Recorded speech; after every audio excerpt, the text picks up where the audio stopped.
비가 추적추적 내리는 늦가을의 밤이었습니다. 서울 강남의 한 허름한 선술집, 구석진 자리에 앉아있던 내 친구 김수석의 어깨는 축 처져 있었습니다. 그는 대한민국 최고의 기업이라 불리는 삼성전자, 그 중에서도 스마트폰의 두뇌를 만드는 시스템 LSI 사업부에서 20년을 바친 베테랑 엔지니어였습니다. 하지만 그날 밤 그의 앞에 놓인 소주잔은 유난히 쓰게 느껴지는 듯 했습니다. 테이블 위에는 최신형 갤럭시 스마트폰이 놓여 있었지만 그는 그 기계를 마치 애증의 대상인 양 묘한 눈빛으로 바라보고 있었습니다. 자네, 이 기계 한 대 팔 때마다 우리 돈이 얼마나 미국으로 넘어가는지 아나? 김수석이 대뜸 던진 질문에 나는 잠시 머뭇거렸습니다. 그저 막연히 부품값이 비싸겠거니 생각했을 뿐 구체적인 액수는 짐작조차 가지 않았기 때문입니다. 나의 침묵을 예상했다는 듯 그는 쓴 웃음을 지으며 말을 이었습니다. 1년에 12조 원이야. 자그마치 12조 원. 나는 들고 있던 술잔을 멈칫했습니다. 12조 원. 그것은 단순히 큰 돈이라는 말로는 설명이 부족한 천문학적인 액수였습니다. 삼성전자가 1년 내내 땀 흘려 TV를 팔고 냉장고를 팔고 세탁기를 팔아 남기는 이익보다도 많을 때가 있는 그 거대한 금액이 고스란히 태평양 건너 미국 회사의 주머니로 들어간다는 것입니다. 그날 밤 김수석이 들려준 이야기는 단순한 기업 비사가 아니었습니다.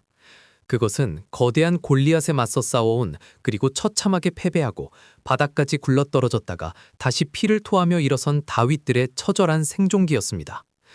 우리가 매일 손에 쥐고 사는 이 작은 기계 덩어리 속에 누군가의 20년 청춘과 피눈물이 섞여 있다는 사실을 나는 그날 처음 알았습니다.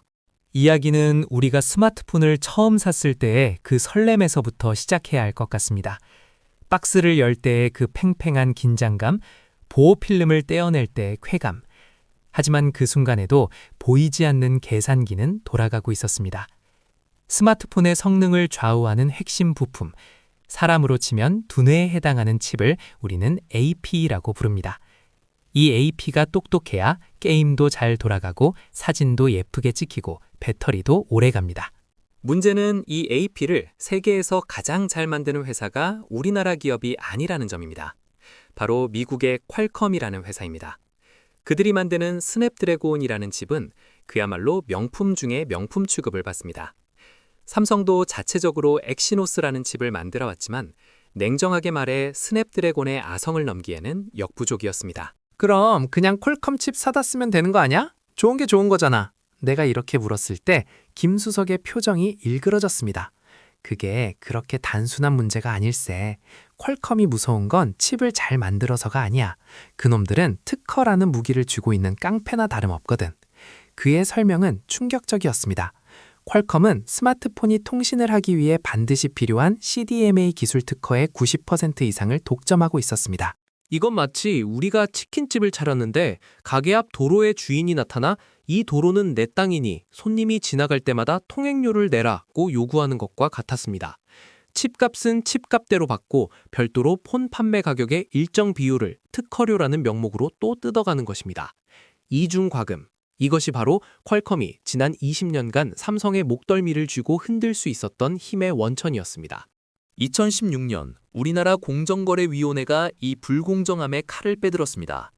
퀄컴에게 1조 3천억 원이라는 공정위 역사상 전무후무한 최대 과징금을 부과한 것입니다. 퀄컴은 즉각 반발하며 소송을 걸었고 무려 7년이라는 긴 법정 다툼이 이어졌습니다. 그리고 2023년 대법원은 최종적으로 공정위의 손을 들어주었습니다. 하지만 김수석은 고개를 저었습니다. 재판에서 이겼다고? 천만에 달라진 건 아무것도 없어. 힘이 없는 정의는 무력했습니다. 삼성이 자체 칩인 엑시노스를 제대로 만들지 못하는 한 퀄컴의 횡포는 계속될 수밖에 없었습니다. 그리고 그 우려는 2022년 엑시노스의 비극이라 불리는 사건으로 현실화되었습니다. 그해 출시된 갤럭시 S22에 탑재된 엑시노스 2200은 참혹했습니다. 폰을 켜자마자 칩은 불덩이처럼 뜨거워졌고 열을 식히지 못해 성능은 곤두박질 쳤습니다. 회사는 당황하여 GOS라는 프로그램을 통해 강제로 성능을 떨어뜨리는 선택을 했고 이는 소비자들의 거센 분노를 샀습니다. 그때 정말 죽고 싶었지. 김수석이 회상했습니다. 인터넷 커뮤니티마다 욕설이 도배가 됐지. 내 아들이 학교에서 친구들에게 너네 아빠가 만든 폰 구리다라는 말을 듣고 왔을 때 나는 쥐구멍에라도 숨고 싶었네. 이 실패의 대가는 혹독했습니다. 퀄컴은 기다렸다는 듯이 칩 가격을 매년 30%씩 폭등시켰습니다. 2023년 출시된 갤럭시 S23에서 삼성은 결국 백기를 들고 엑시노스를 전량 빼버린 채 100% 퀄컴 스냅드래곤을 탑재했습니다. 김수석의 팀원들은 할 일을 잃었습니다. 텅 빈 사무실, 꺼진 모니터. 그들은 폐잔병처럼 고개를 숙였습니다.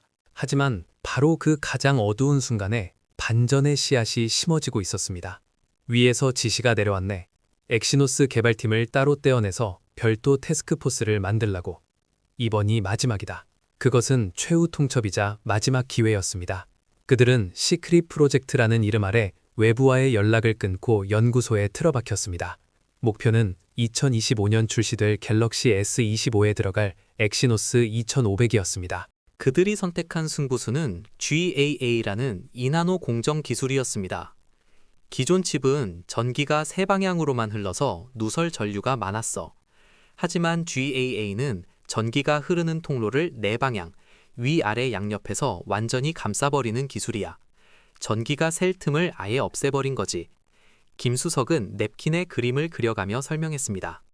이론적으로는 완벽했지만 실제로 만들어내는 것은 뼈를 깎는 고통이었습니다. 김수석은 연구소 야전 침대에서 쪽잠을 자며 수천 번의 실패를 반복했습니다. 엑시노스의 영원한 저주였던 발열을 잡기 위해 칩 위에 구리로 만든 특수 냉각 장치까지 덧붙였습니다. 그리고 마침내 테스트용 칩 엑시노스 2600의 시제품이 나온 날, 벤치마크 프로그램이 돌아가는 모니터 앞에서 모두가 숨을 죽였습니다. 결과는 놀라웠습니다. 온도는 안정적이었고 레이트레이싱 성능은 세계 1위를 기록했습니다. 퀄컴의 최신작과 비교해도 차이는 1% 미만, 사실상 동등한 수준까지 올라선 것입니다. 사람들이 쓰레기라고 불렀던 그 칩이, 우리 팀원들이 피눈물 흘리며 깎아 만든 그 돌멩이가 이제야 비로소 보석이 된 거야. 김수석은 눈시울을 붉혔습니다. 이제 삼성은 퀄컴과의 협상 테이블에서 당당히 엑시노스를 꺼내들 수 있게 되었습니다. 비록 수율 문제로 모든 폰에 탑재되지는 못할지라도 가격 협상력을 되찾은 것만으로도 큰 승리입니다. 김수석은 마지막으로 주먹을 쥐어 보였습니다. 20년 동안 얻어맞기만 하다가 방금 처음으로 상대의 턱에 주먹을 꽂아 넣은 거야. 경기는 이제 다시 시작된 거지.